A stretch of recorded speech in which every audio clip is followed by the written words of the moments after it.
A very warm good morning to all of you. It's always an honor to welcome today's speaker, Dr. Venkateshwar Lusar, Assistant Director General, Education Division, ICAR. I request my coordinator to please welcome both the dignitaries with a flower bud. Thank you.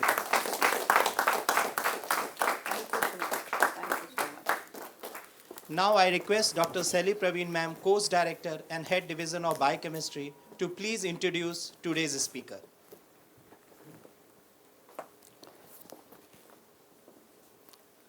Thank you, Ranjan. Very good morning to each one of you. So it's a very cold morning, but a warm welcome to all of you. Today we have a special guest. I can say special guest because he's an organic chemist. So we are talking biochemistry and how the organic chemistry is contributing to biochemistry. He is going to figure out today. Dr. Venkateshwarlu has more than 25 years of experience in ICAR services. We joined ICAR services together. He is a man in organic chemistry. All of his research work is in organic chemistry. He did postdoctoral from US and visiting professors in different universities of Europe, like Dublin, Denmark, and he's also a Fulbright fellow in different capacities. He's a passionate teacher.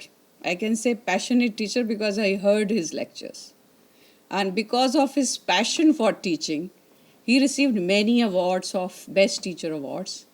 The ICAR most prestigious award is Bharat Ratan C. Subramaniam Award. That is the highest in teaching category.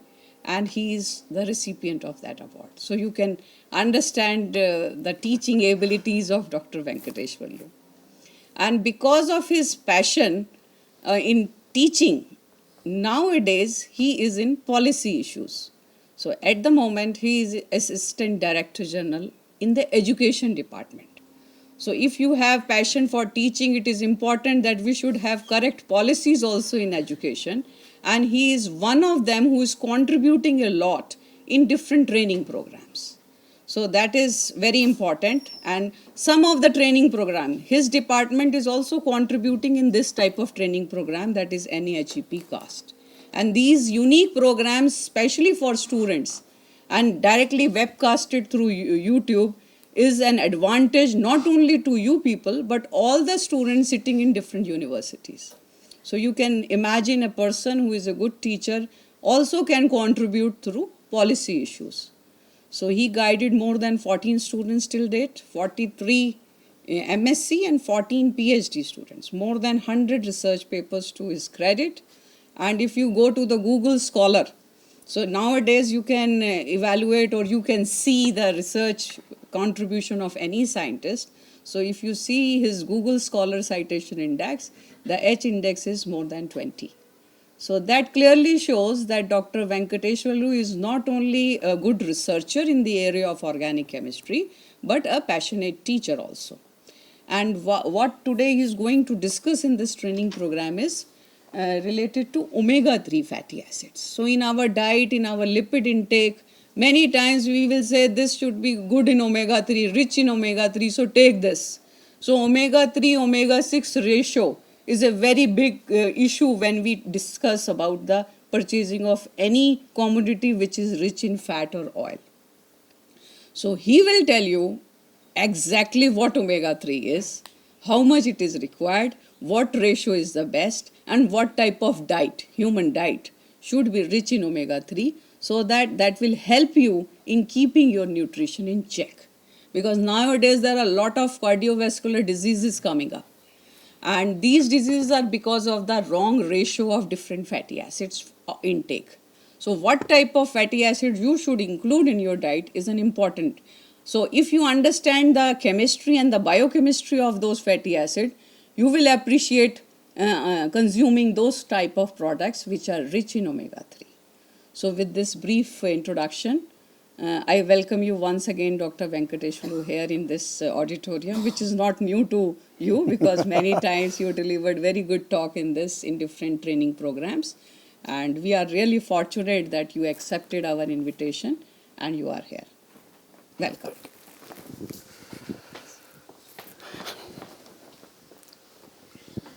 Yeah, good morning, everyone. Thanks, Dr. Shelley, for nice words. And it's always pleasure to hear good words from others. And that makes a wonderful time.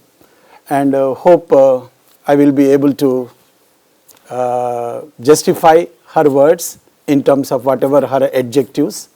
And before starting, I must place on record the efforts taken by this particular group under NAHEP, which is a flagship program of our education division ICAR. And because of that, and we are able to see young minds, a group of young minds coming from different places, and it is a great opportunity for you and for us, and it provides a good platform to have a networking. And usually our training programs we do for capacity building of our own faculty, whether it is a teaching or research side. But I think first time I am seeing the students, particularly who are in PhD. Hope you are all doing PhD. Some are masters. Okay, that's good. So this is a good opportunity for you. And in this, I have seen many interesting lectures are arranged, and thanking for keeping my talk also. So hope you all enjoy. And this has got interesting dimensions, because I could see the profile of this group. Many are biochemists, coming both plant biochemistry and animal biochemistry. Some are biotechnologists, molecular biologists, microbiologists. And as Dr. Shelley said, I am a organic chemistry. So just I want to see whether I am odd man out or I am one amongst you. Just I will show, and I will see how we can really see the integration of all these disciplines. This is already my prepared talk, but when I see profile, absolutely it is fitting to the all domains. And in this, I will take you, is like a journey on omega-3 fatty acid. Hope you must have heard omega-3, all of you. So just I would like to ask, how many of you are fish eaters? Oh, it's only 50%. Hope after this talk, the 50% will be definitely enhanced. Yeah, you agree with me? And definitely I have seen after my lecture, the consumption of fish is increasing. So today also I would like to see that. Anyway, so here I made like a 3 dimensions about the importance of omega-3 fatty acids for health, that means naturally in human diet, and the reasons, the metabolism, and as Dr. Shelley mentioned, the ratio between omega-3 and omega-6, why we need to really look into the ratio. What makes the ratio is so significant when we talk and when we consume. And finally, what are the advances in different areas, whether it is a molecular biology, whether it is transgenics, how this particular subject is being worked by different specialists, right? So as a chemist, when I studied fatty acids, I never imagined the story goes to such a level. So fatty acid means, you also must have studied at school level, a group, a carboxyl group, COOH, and some like CH3, CH2, CH3, like these are all, that much is the chemist background. But if you have the fatty acid, a long chain fatty acid, that means there will be several carbons, and out of that there is an unsaturation, several double bonds. So what makes the presence of double bonds give importance to that particular fatty acid? And when the geometry and also these double bonds, then it comes omega, omega-3, omega-6, omega-9. So we will see how they are important and what is the nitty-gritty of this particular story. Okay? Yeah.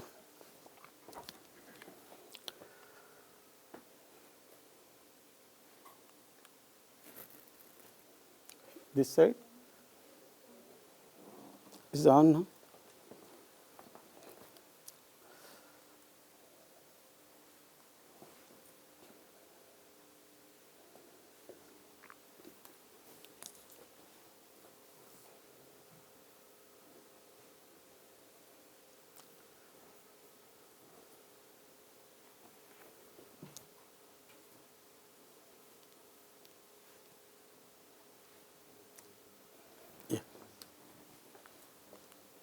Yeah.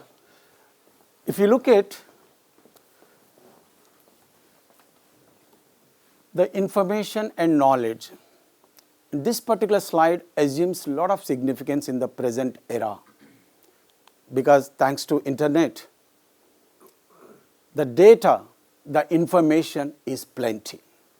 Absolutely there is no dearth of any information on any subject. It is just away from one click, or I can say one touch, right? But now, information is plenty, but it doesn't mean that we are completely wise enough to understand all those things. But then we'll see knowledge when you are able to connect, when you are able to see the pattern, when you are able to see the relation, correlation, then only we can say, yes, I have some expertise on this, I have some command on that. So we'll see how this information will be translated into knowledge and all those things. Now, a classical example of the work carried by Duberg almost 40 years back. We all know the perception about the consumption of lipids is not that clear. Many times what we feel, the consumption of lipid is not healthy, right? Is it not? It's not healthy. So it has got several health issues and all. So that is one information. But there is another information, what it is noticed by Dr. Duberg, the Eskimos who are living in Greenland, though they consume lots of lipids, lots, compared to mainland people, they consume lot of lipid, but they don't have any incidence of cardiovascular problem. But the public perception is, if you take more and more lipid, and it is a risk factor for heart problems, hypertension and all. But the reality with respect to Eskimos' life, there is no incidence. Now look the information in 2 points, one is contrasting to another. So he wanted to investigate exactly whether the consumption of lipid is really harmful or useful. Then he analyzed the blood samples. He spent years time in Greenland with Eskimos collecting their blood samples and analyzed different profiles, different lipid profiles, fatty acid profiles and other parameters. And he concluded the presence of omega-3 fatty acids in their diet is really making difference. It is not the consumption of lipid, it is the consumption of omega-3 that's important, that is helping. So consumption of lipid means lipid has got several different types. So the lipid, if it is saturated and not having any unsaturation, not having any omega-3 fatty acid, definitely it will be giving risk to the health, but by virtue of the presence of omega-3 fatty acid, the entire story becomes different. So that was the conclusion, and based on his pioneering work in this particular area, and it opened a new chapter in lipids. A new chapter completely in a new dimension, the omega-3 has taken prominence and significance. So now if you see further details, you really appreciate. Now the benefits of omega-3 fatty acid, we can see very clearly. The consumption of omega-3, which come under the class of polyunsaturated fatty acid, they lower all these problems like cardiovascular problem, hypertension, even it is related to the lowering effect of diabetic and also rheumatic arthritis. So how the consumption of omega-3 fatty acids are really making this important benefit to human health? We'll see the benefit is arrived mainly based on these 3 factors. If you look at the PUFA, that is polyunsaturated fatty acid. Just to please imagine a fatty acid here, what we are talking is not acetic acid or formic acid, not simple. If acid having some 16 carbons or 18 carbons or 20, a long chain fatty acid. So when we refer long chain fatty acid, it may have 2, 3, 4, 5 double bonds. So that is unsaturation. If they have more and more unsaturation, we call them polyunsaturated fatty acids. So when we refer polyunsaturated fatty acid, see the difference, the presence of any double bond, it changes the geometry of that particular fatty acid. So that makes a complete role, complete different role. Now if PUFA is the constant of hard cell membrane, any membrane, you know cell membrane having the lipid bilayer, right? If that cell membrane is composed of a saturated fatty acid or unsaturated fatty acid, the elasticity, there is a difference. Now the presence of PUFA in membrane, it makes it elastic. Once it is elastic, naturally the rigidity will not be there, so the issues are different.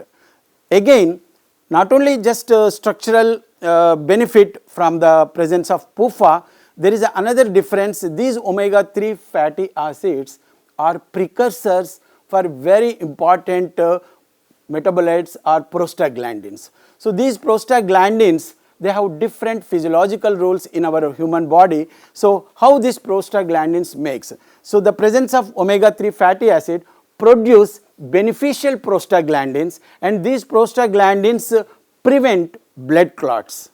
And preventing blood clots, that means prevention of atherosclerosis. So usually heart attack, cardiovascular problem is our blood vessels are thickened by the presence of all these blood clot. That is called medically atherosclerosis.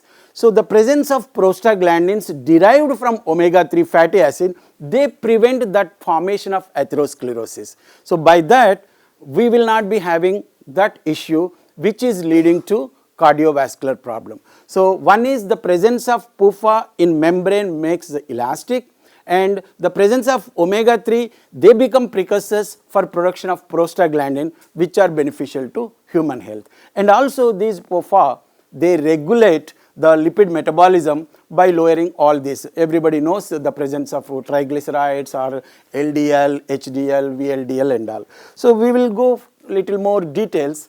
Yeah, just look at this structure. I think if you see the first box, these are the typical structures of fatty acid with a long chain, and there is no double bond, it is only a saturated, it is called saturated fatty acid. Now look at this next box, one double bond. I think you may recall in school always we get one interesting question, cis-trans isomerism, always a pet question, favorite, easy also, cis-trans, right, geometrical isomerism we call. So the presence of double bond makes completely, you see the structural, the conformation of the fatty acid, it is no more linear, there is a bending. So once it becomes bending, now you look at with one double bond, completely shape is out. So presence of 2, 3, 4 double bond makes completely a different conformation. Now what makes difference? If it is a linear, if it is non-linear. Look at this one. So in cell membrane structure always we write like circle and 2 tails. Always we remember as a tail, but exactly it is a fatty acid, a long chain fatty acid. If these fatty acids are saturated and linear, it will be like a stacking, one above other, just they will be arranged very nicely as a stacking of some threads. Then once they are stacked, then they become rigid because of their association. In that place, if we have a unsaturation, then there will be no more stacking and there will be angle, so they become flexible. The flexibility of this unsaturation gives some elasticity to the membrane. So when any tissue, particularly heart tissue, is composed of that, then that becomes, because we know how many times our poor heart works 24 hours, 365 days without any pause, right? No pause, continuous working. So it needs a wonderful structure, wonderful system. For that, these unsaturated fatty acids help. For example, believe there are no unsaturated fatty acids in the diet, in the body. Cell membrane, formation of new cell, formation of cell membrane is a continuous process in every living organism. So while forming a cell membrane, if the source doesn't have any unsaturated fatty acid, that particular cell, what it does? It takes the available saturated fatty acid. Once it takes saturated fatty acid, then we will be having this situation, then it will create some sort of rigidity in the cell or in the tissue, and ultimately that will not be healthy. So the presence of omega-3 fatty acid, the presence of, I can say here, the presence of unsaturated fatty acid definitely provides the necessary elasticity to the membrane and to the cell and to the tissue ultimately. So that gives healthy aspect. Now, second aspect I mentioned, the omega-3 fatty acids, they are the precursors for beneficial prostaglandins. Now look at, I think you must have heard the several prostaglandins. It's a big group of molecules, icosanoids also we call. Here these are all prostanoids, leukotrienes, and there are clear distinct two groups. If you see here, this is a group of icosanoids derived from omega-3, and this is another group of same icosanoids, but they derived from omega-6. The chain or biosynthetic pathway is almost same. Here the common enzyme system is operating, but when they produce omega-3 derived icosanoids, they are antithrombotic. Here they are prothrombotic. So blood clotting factors, when we study thrombosis, right? If it is prothrombotic, naturally it hastens the process of blood clots. And if it is antithrombotic, it delays, it prevents. So the blood clotting will not be there. So this is the benefit of antithrombic. So that is the icosanoid which is coming from omega-3. Now look at this interesting thing. When our diet contains more and more omega-3, and this series is activated, and we will be having plenty of omega-3 derived icosanoids, and it is antithrombotic. That means clotting will be delayed or prevented. Now the Duberg shade, I am so lucky, I got an opportunity to hear that Duberg lecture in Denmark when I was there as a postdoc.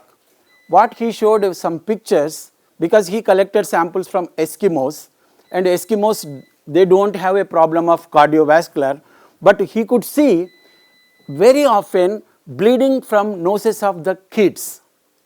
Even in our childhood also you must have experienced, sometimes when we play, when we jump, then there will be some blood bleeding. So because of this capillaries bursting and all. So it doesn't happen with every child. Some children are very prone, and immediately what we do, there are some home remedies.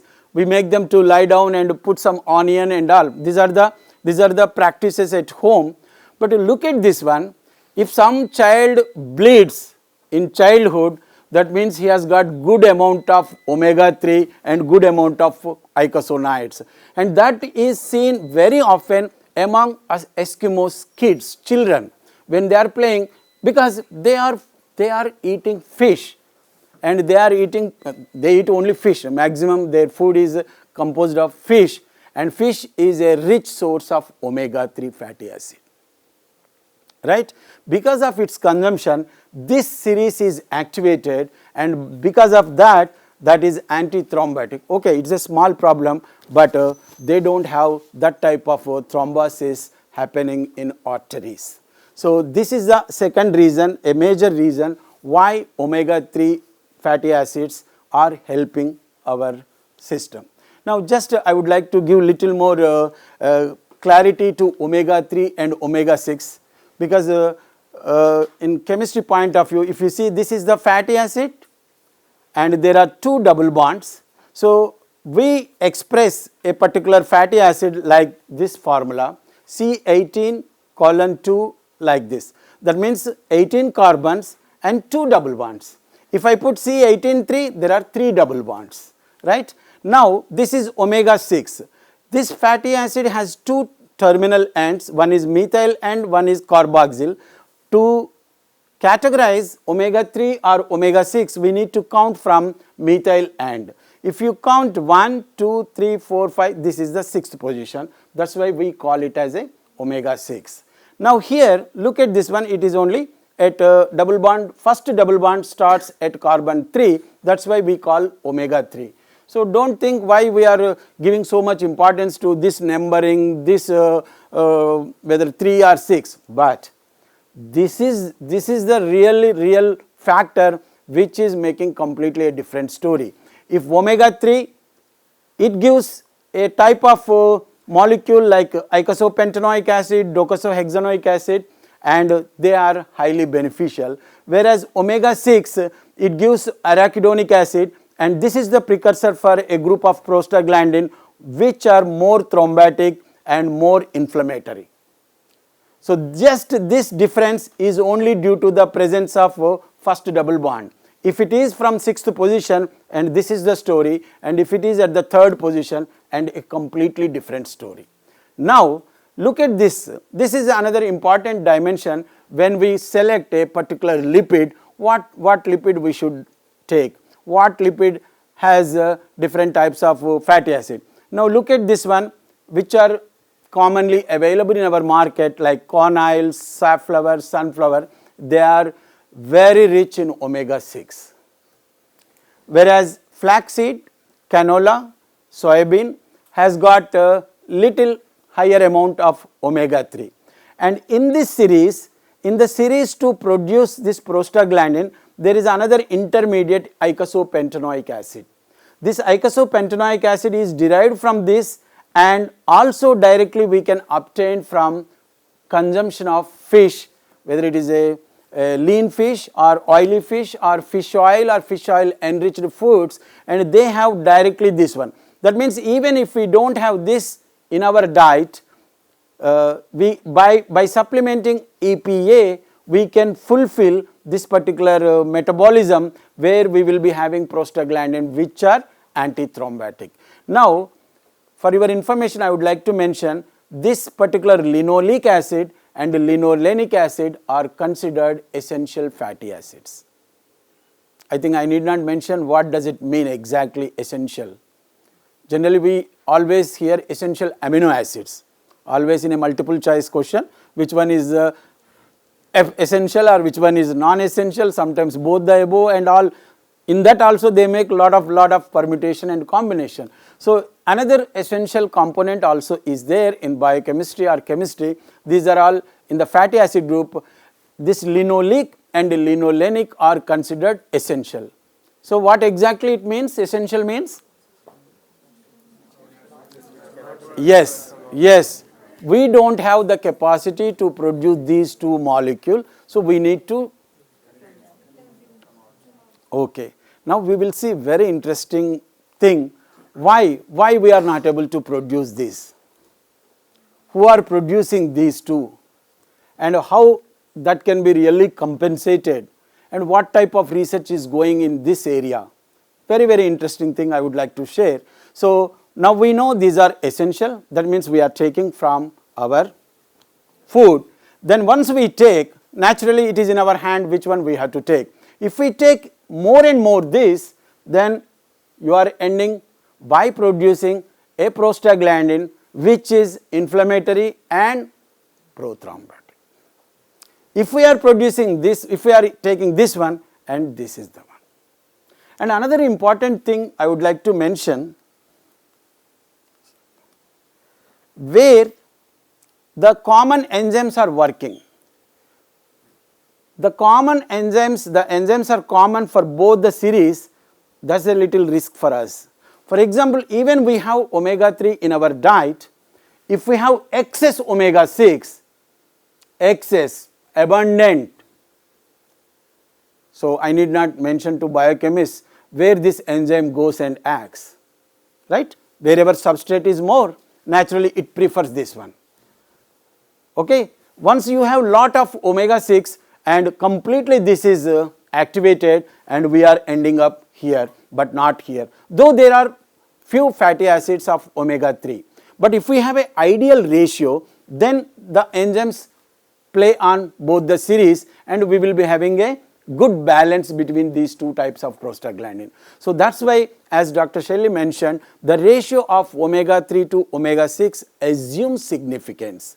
It is not mere consumption of omega-3. We need to see how balanced both omega-3 and omega-6 in our diet, because the pathway, the metabolic pathway is common for both the substrates, for both the precursor. Because of that commonality, now we need to strike balance between these two. Yeah. Now here I have been mentioning only with respect to heart or cardiovascular, atherosclerosis and all. But if you look at the literature, if you look at the medical, this one, there are n number of beneficial effects of this omega-3 fatty acid.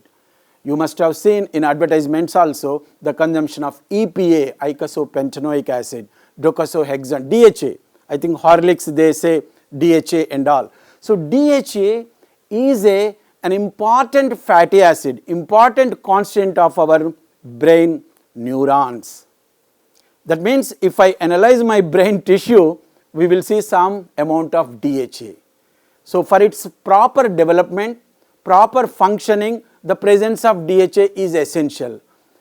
In my development, if I am deprived of DHA, then the development of neuron, development of brain may not be as we expect. So here, particularly for children where the development, we know the brain development only at initial stage, not at the age of 50 or 60. Even it will start degenerate, I believe. So now here, particularly for infants, the presence and the availability of DHA is important. Now look at the nature's gift for all of us. The DHA is there in our mother's milk. So the baby who is really fortunate, so he will be getting DHA from mother's milk. Some children may not be having that privilege. Sometimes the milk availability is less, then they really will be deprived of DHA, and that affects the brain development. So considering this, looking at this, several governments have made mandatory for infant formula. Now the baby who is not able to get mother's milk, naturally we give alternative, right? Infant formula or other. So now infant formula cannot be sold without enriching with DHA. So several European countries made mandatory, and now in market also we can see several baby foods which are enriched with this particular molecule DHA, because it is essential for proper development of neuron. So that is the beauty of entire this subject. So where is this omega-3, where it is being built, in which tissue, and what is the source of this particular fatty acid, whether our body is able to produce or not. Even mother's milk, how much it is there. There is a variation. The variation is from 0.07% to 1% of fatty acid in milk. Some mothers have 1%, some are having very less. That means it depends on their diet. As we have seen in previous slide, the DHA is produced from EPA, EPA is produced from linolenic acid, one of the essential fatty acid. If that particular fatty acid is missing in mother's diet, obvious to expect the less and less amount of DHA. So this is the biosynthetic background of that. Now looking at, that's why actually I asked the first question, how many of you eat fish? Now look at this one. Very interesting fish consumption pattern in the globally. Now see where we are. At which side we are. You know, the most important thing, all these dark consuming more than 20 kgs. the interesting thing, they are importing fish from India. India is exporting fish to more than 101 countries. We all know India is good in IT, software and all, but very few people know the real potential of this type of exports. 101 countries our fish is going, and particularly maximum is going to US, European Union and Japan. And look at all, they are very, very dark. That means not dark in color, they are, the consumption pattern is good. Though we are producing and we are earning more than 45,000 crores annually by exchange, by earnings. 45,000 crores by export earnings. So fine, export earnings are good, our fish production is good, we are second in the world, wonderful, but the consumption is less because of obvious reason. So I need not debate on that. There are several, one is availability, one is our culture, one is food habit, there are several things.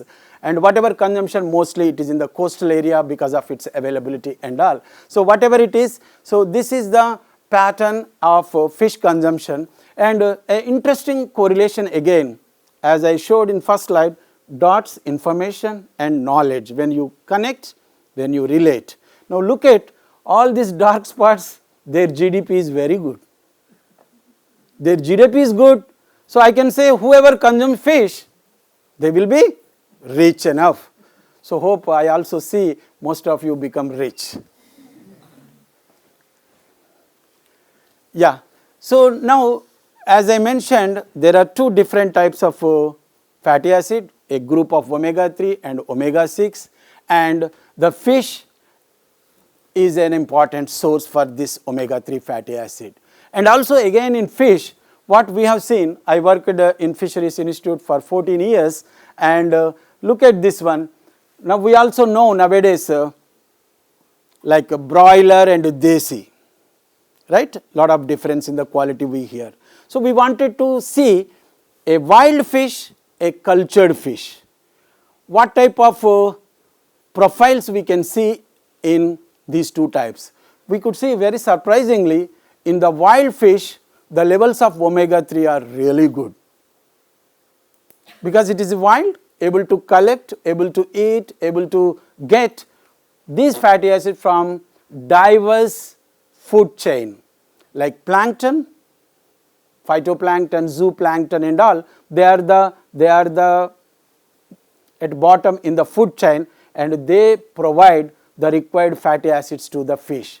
If it is cultured, naturally in cultured very, very controlled environment, and whatever we provide as a feed, that is the source. So if our feed doesn't contain the omega-3, obviously we can't expect in the final. So what we could see a real significant differences between cultured and wild fish. So that gave a wonderful message to all of us. So in cultured, unless we provide the prerequisites or precursors for this omega-3, EPA, DHA in the diet, so it will not be able to. So this helps for a nutritionist to formulate an ideal diet for the fish. Always we talk about our dietitian, our diet. So we need to take care of the diet of fish. Unless we provide a balanced formulated diet, so we will not be able to see the real healthy fish, otherwise it is only a simple fish loaded with other fatty acids. So the study gave, and we started working on formulations of fish feed. So now these are the different sources in the market. So because of all this information, because of the health consciousness, people are preferring to take, because many times fish is not being preferred by many people, so they would like to taste this one. Now this is important. So here many times when a capsule or something is offered, so generally we feel that generally people don't prefer to take capsules like it is a medicine. So better thing, better option, if we enrich, if we fortify our regular food items with these omega-3 fatty acid, then without our conscious effort, they will be in our system. So now many products are available in the market, and we are not exception. In Indian market also many, but overseas lots of whether it is a bakery product or milk product and eggs, meat, everything, now they are available which are enriched with omega-3 fatty acid. Now you can see omega bread and all these things are there. And if you see the availability, just I gave the company and also the country, mostly Europe, Germany, Sweden, Poland, Australia, Japan. So where the consumption is more, though they take a good amount of fish, but still they would like to have more and more omega-3 in this. So these are all Indian products. So now look at this one, what I was mentioning, the mother's DHA, mother's Horlicks. So this is having a DHA so that it really supplements the development of whatever brain or neuron and all. So this is the background about the importance of our diet, importance of the category of fatty acids, that is omega-3, right? So as we have seen, only this linoleic and linolenic are essential. So once we take these two, then there are some changes, there are some pathways in our body, and how they are there, and what is the latest thing, just I would like to take you in the fatty acid metabolism. So before going to the metabolism, if you have any quick query or any question with respect to the sources of omega-3 or the structural features of omega-3 or beneficial role of omega-3 in human health. Should we proceed? Yeah. No need to stand, no problem. Very quick. So due to industrialization, the effluents, they are releasing more toxic metals into the water body. So the toxic metal, they are getting persisted in the fish. Yeah. If you consume that fish, so what is the bioavailability of omega-3 and omega-6? Whether there is any harmful? Actually, the toxicity doesn't affect the omega-3 availability, but along with omega-3, you are also taking toxic material or metals or this one. So that is the risk. So now, particularly in some areas where the polluted waters or polluted water bodies, the fish which is having already these problems are there, so people don't consume that fish. Because you are taking a beneficial omega-3, but along with that you are also taking some toxic. So it is not biochemically, you are taking along with that, so that is not healthy, that is not preferred. Okay. Now just to spend 1 or 2 minutes to look at this one, because this is the essence of entire story. Now look at this one, as I mentioned earlier, this is a group of omega-3 from methyl end, third position. So the most important is linolenic acid, that is called essential, and that is the precursor for these two fatty acids. It is the C18, this is C20, this is C22. So there is a difference in the chain length and there is a difference with respect to number of double bonds. Please remember, this is another group, omega-6, both are fatty acids, both are unsaturated, but by virtue of difference in the position of first double bond, the story becomes different. So here 6th position, this is the linoleic essential fatty acid, and this is the precursor for arachidonic acid, that is 20. And this EPA, icoso, and this is arachidonic are precursor for the production of prostaglandins or icosanoids. So easy to remember, icoso means 20. So icosanoids means they will be with 20 carbons. Now look at this metabolism. If you see, this is a fatty acid of 18 carbons having one double bond at center. So the first desaturation of saturated fatty acid is always at 9th position. So you count from here or here, now it is the 9th position. But when we count for omega-3, omega-6, we count from this side. But when we say delta 9 desaturase, the delta 9 desaturase we need to count from here.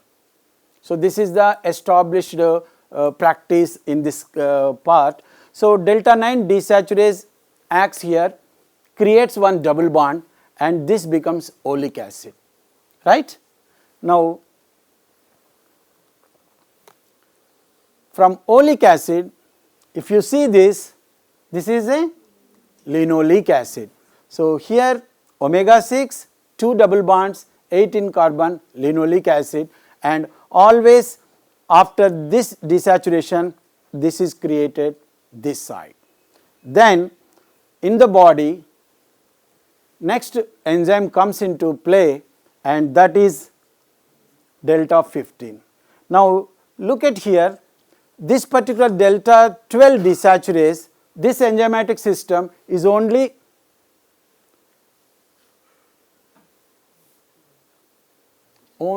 plants can insert double bond this side. No vertebrate can create this one. No animal can create double bond here, so only plants can do, and another enzyme also at delta 15 are created in plant kingdom. So these two enzymes are responsible to create these two double bonds, creating polyunsaturated fatty acids in terms of omega 3 and omega 6, and this is all happening only in plant kingdom, and that's why what we say they are essential, because this is the plant, this is the source for animal, right? Now look at this one. This is the delta 6 desaturase, and animals desaturase plant derived PUFA. Now these are already created by plant kingdom. Now animal has this particular enzyme only to act here whenever this is being provided in the diet. So without this one, we will not be able to see this double bond. So that's why we call linoleic and linolenic are essential fatty acid. Now quickly if we move to add another double bond, now animal must elongate, because we have two enzymes, delta 6 and delta 5. So to create another double bond, the position is not favorable, so it creates by elongase, enhances 2 carbons, then so that the fifth position is made available to the enzyme, then delta 5 desaturase acts. Then similarly, to make DHA, animals will elongate further by another 2 carbons and another enzyme. Now we have got, you see, 6 double bonds. So this is called docosahexaenoic acid. Now interesting thing is, if we see this particular pathway is only prevalent in plants, and this particular pathway is prevalent in only animals. So when I looked at this distinction between plant kingdom and animal kingdom, I realized that means delta saturase also giving a message to us. So to have a good survival, you need to maintain, you need to respect plant kingdom, so that is the source of your mankind, right? If we don't take care of plants, you will not get this one. So I could see some ecologist or a biodiversity or that type of message from simple desaturases. So the nature has designed in such a way, some enzymes are exclusive for plant kingdom, some enzymes are exclusive to animal kingdom, and unless we have a harmony between these two type of desaturases, there is no survival. So that's a very, very interesting mechanism, what I could see from fatty acid metabolism. Now another interesting thing here, this is the omega 6. From omega 6 to omega 3, only delta 15 is required, right? That is not there in our body. Now for example, if we consume this linoleic acid, that is omega 6, if I have taken, can we convert to omega 3? Just not possible. Why we are asking this question? Because now we realized by this time omega 3 is good, omega 6 is not that good, right? So obvious preference is there for omega 3. But if I am not getting omega 3 in my diet, so naturally question comes, can my body convert omega 6 to omega 3? Just not possible. So we can't change omega 6 to omega 3. So that is the point. So as I mentioned earlier, if you look at these pathways, both are distinct pathways. That means omega 6 only will be going to omega 6. Omega 3 only will be going to omega 3. There is no crisscross. There is no conversion between omega 6 and omega 3. Please note this point. The entire pathway, entire metabolism gives a clear message. These two pathways are distinct and the enzymatic system is common. Because of that common system, we need to maintain the balance and there is no conversion between omega 6 to omega 3. Now, what we made one experiment in fish, and this is again my master's student work. We carried with different diets. A diet with complete saturated fatty acid, diet 1, diet 2 with omega 6, and diet 3 a balanced one, diet 4 with omega 3 and diet 5 with fish oil. So here what we could see, wherever diet 5 we gave fish oil in the diet, so that means it is already having EPA DHA, so naturally that is transferred to the fish tissue, we got both EPA DHA. And the diet where we gave linolenic acid, that is a flaxseed oil we have given, where it has plenty of omega 3 linolenic, then the linolenic also appeared in the fish tissue and also good amount of DHA. But look at this one where omega 3 is not given, so their EPA levels and DHA levels are bare minimum. So here again it has been proved in that particular experimental animal, there is no conversion. Whatever we give, it is translated. If your diet is rich in omega 6, you can see omega 6. If it is rich in omega 3, only in this one. So that is the message. We can't change between omega 6 and omega 3.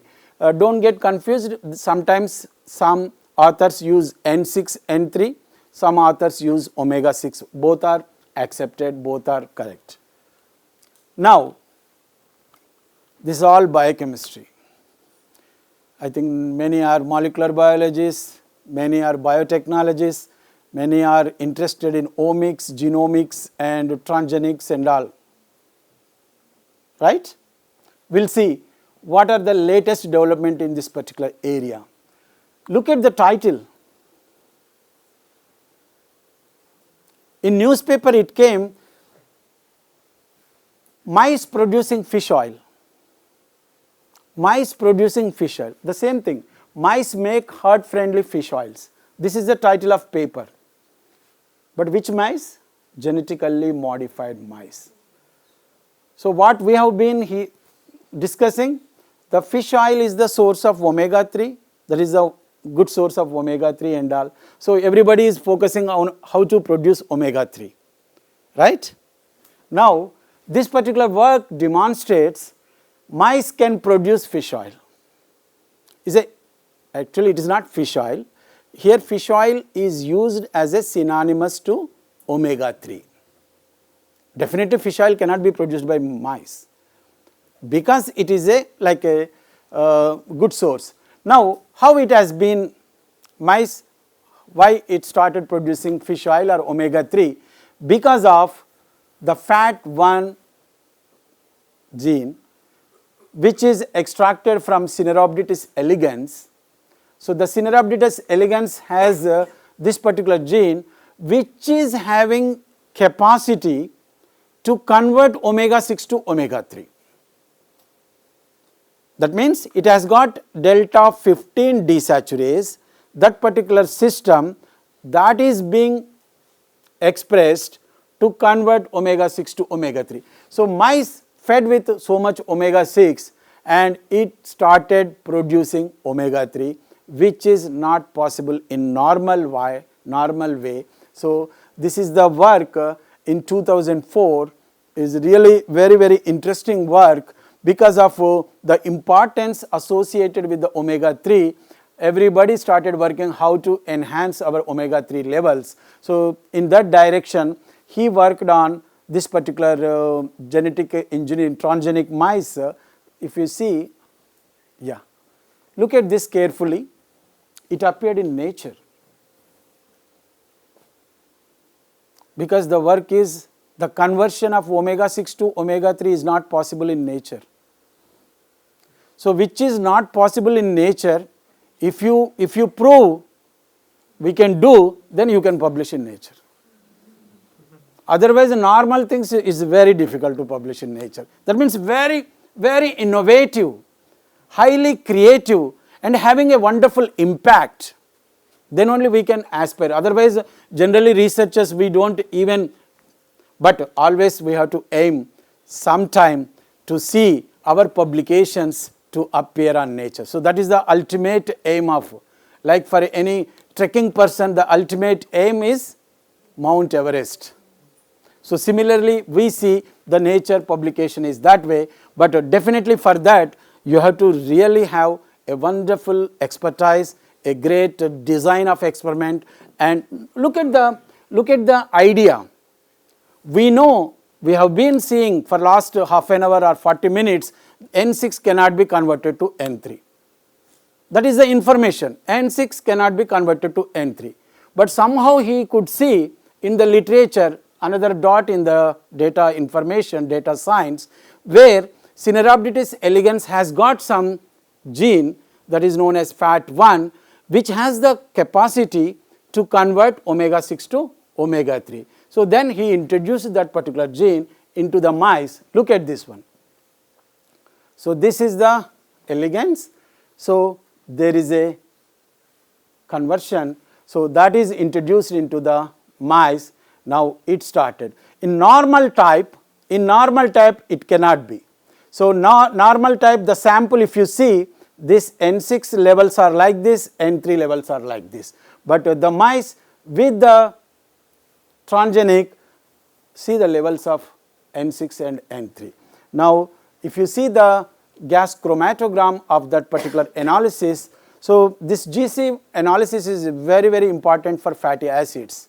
So this fatty acid are easily converted into fatty acid methyl esters. They become volatile. A simple injection, 0.1 microliter of sample is quite enough to look at entire profile of fatty acid. So it can give with 0.1 microliter some 40-50 fatty acids, their levels, their percentages and all. Now look at here, this omega-6 or N6 is high in both the cases, but look at this one, here omega-3 is quite abundant compared to this one. So this is the wild and this is the transgenic. Now omega-3, that means is a clear evidence for conversion. Similarly, EPA you see DHA, this is the DHA 22 N6 and here it is a very, very small and it is a big amount. And particularly EPA, here almost nothing EPA. And we all know EPA only comes from linolenic acid. So there is a clear conversion from omega-6 to omega-3 here in transgenic, not normal. Got it? So this is the work done in 2004 by group and really sensitized other researchers. Now they started with mice. Okay, mice has capacity to convert, but we can't eat mice. If we want to have more and more omega-3, we should have that omega-3 in a food which we can consume. So now people started working on, this is a cloned transgenic pig rich in omega-3 fatty acid. Really, I never expected when I studied in my MSc fatty acid, this will go to transgenic, and by transgenic tools, they will be producing some plants, animals with abundant omega-3. Now, next 2006, they created, now can they publish in Nature? So that's why they have compromised to little extent nature biotechnology, which is a one step lower. Because already concept is known, but they wanted to take to higher animals. Earlier it was only an experimental animal, now the research group has taken to higher animal, so they could see, they could almost repeat the same in the pig, so where high amount of omega 3 and same fat one, same elegance, and they could see good ratio. That means reduced ratio of omega 6 to omega 3. That means more and more omega 3. So that is the story. Then that's a wonderful thing in our research community. Once one gets triggered, so there will be plenty. So we have to be really in pioneering role so that people can follow. Now it started to other animal. So here many people may not eat pig.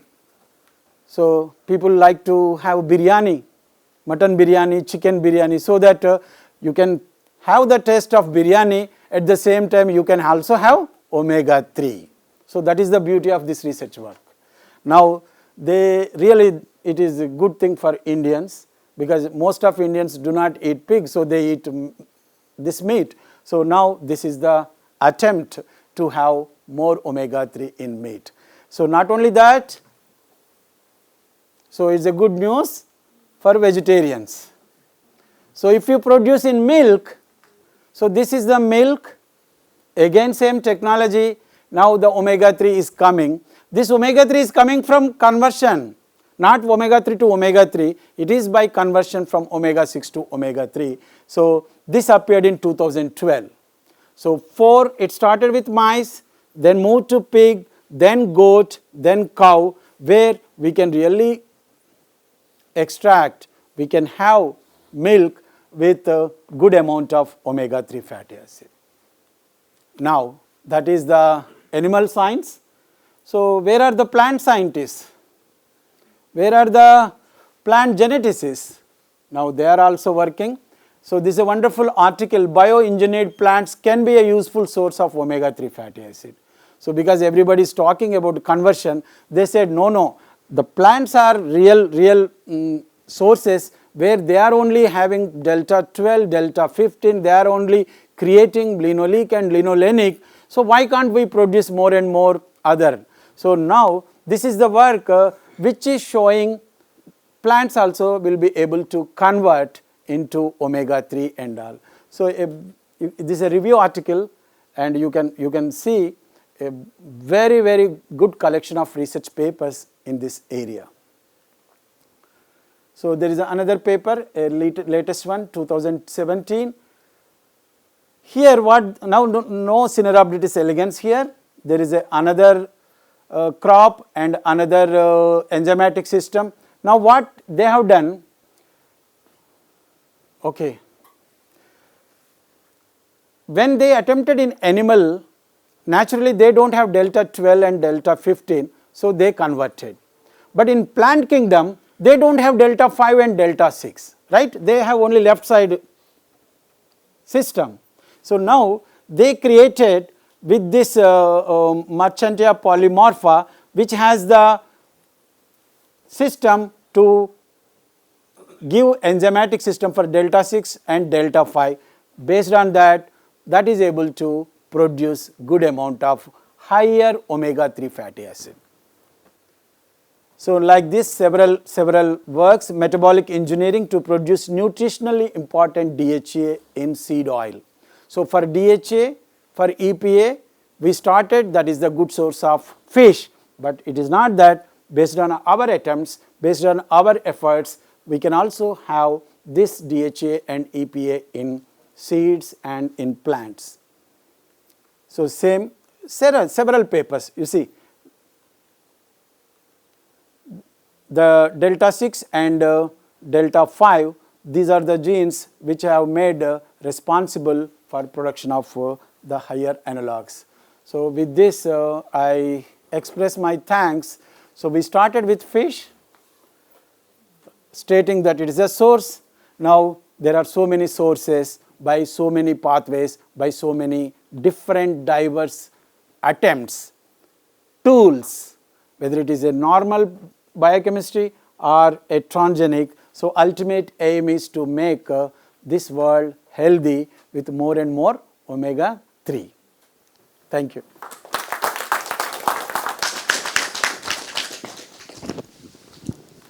So now the talk is open for discussion. So if you have any queries, any questions, please ask. Please come in front. Anyone?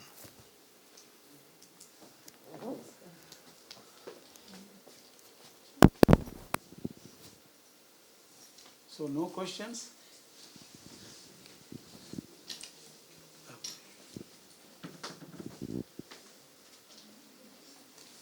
So thank you for wonderful talk. I want to know how we can make these omega-3 accessible to poor people, those don't have fish or don't have knowledge regarding the transgenic crop or sources. Yeah, actually, as I mentioned and as I showed, there are some oils which have amount of omega-3, like flaxseed. Flaxseed is common. It is accessible to many, many in this country.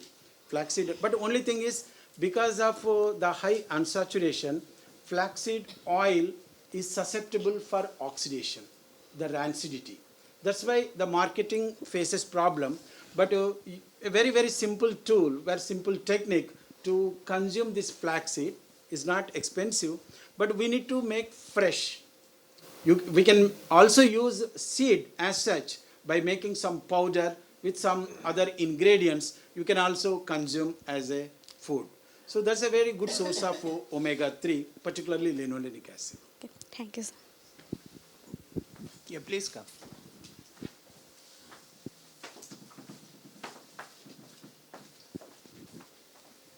Good morning, sir. Sir, in transgenic, for the production of transgenic plants, we all also know that PDAT enzyme, that eliminate the unwanted lipids. So, how to overcome this problem? I think in this whatever transgenic they attempted to convert omega-6 to omega-3, right? That is the one fat one gene. But what you are Means, saying, in other transgenic plants, but in if other transgenic plants, this is some particular transgenic plants Yeah, they have worked on. If someone want to work in other transgenic plant to produce plant by these genes, if there any problem due to the PDAT, because we know that PDAT enzyme that remove the unwanted lipids. so that we need to see whether that enzyme works whenever you have this type of transgenic attempt.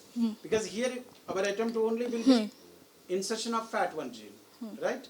But I don't know the transgenic whether that is compulsory, that enzyme fat. What, Dr. Shelley? That, I think that is a totally a Different. different concept. So no need to put two genes together. yeah. So if you want only this kind of a setup, it's better to go for FAT1 gene only. So no need to combine two genes. And it is very unclear what do you mean by Because in transgenic plant for in linseed also this problem occurs rather than soybean. Selection of transgenic plant is also determined. It should be clear, no, what type of plants I want to select. No, what you are saying, a particular enzyme that PD. is taking away Unwanted some lipid. unwanted lipid. Whether that enzyme will be able to discriminate unwanted or wanted? That I want to ask how they have the strategy. No. You see, the concept here is how this transgenic is working. Okay. Okay, so that is a long way to see commercial production of that plant and how much oil per se is present in that. So here the most important what we need to understand, can we convert omega-6 to omega-3? Okay. How to convert, right? So it is not that, now what you are talking is a different system. As Dr. Shelley mentioned, why do you want both? In this transgenic where FAT1 is going to be inserted, where is the question of other particular enzyme? Okay. You got my point? Okay. So this is only simple. That will be as that 2004 that Nature paper is a simple work, very very clear. They inserted FAT1 gene only, not any other enzyme in the transgenic. Actually, in case of linseed, when some works No, were done. that's a linseed is different. That is a completely different. Okay. Here, when we are talking a particular transgenic, this model is different. Okay, okay, sir. Thank you. So now I think you all will agree that this talk was loaded with a lot of information, and especially sir has nicely portrayed different dimensions of omega-3 fatty acids. So its structure, how beneficial it is in our diet, and a lot of other informations related to omega-3 fatty acids and its sources. So the message is that we all should try to become rich. Rich not in terms of money, but in terms of the diet which we are going to take, in terms of omega-3 fatty acid. And you know the beneficial advantage of this. So with this brief note, now I request Shelly Praveen ma'am to please felicitate today's speaker.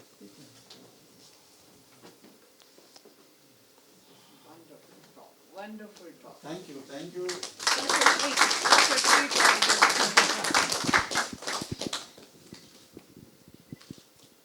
So, how many are you planning to eat fish or taste fish who are not taking regularly? Any change in your perception? Huh? Because I have several my friends, colleagues who started. Why friends? I can tell, I can share my own. Earlier I was not enjoying fish, but I started working on fish lipids and I never miss the opportunity to enjoy fish. So hope you also enjoy fish and be healthy and be rich with omega-3.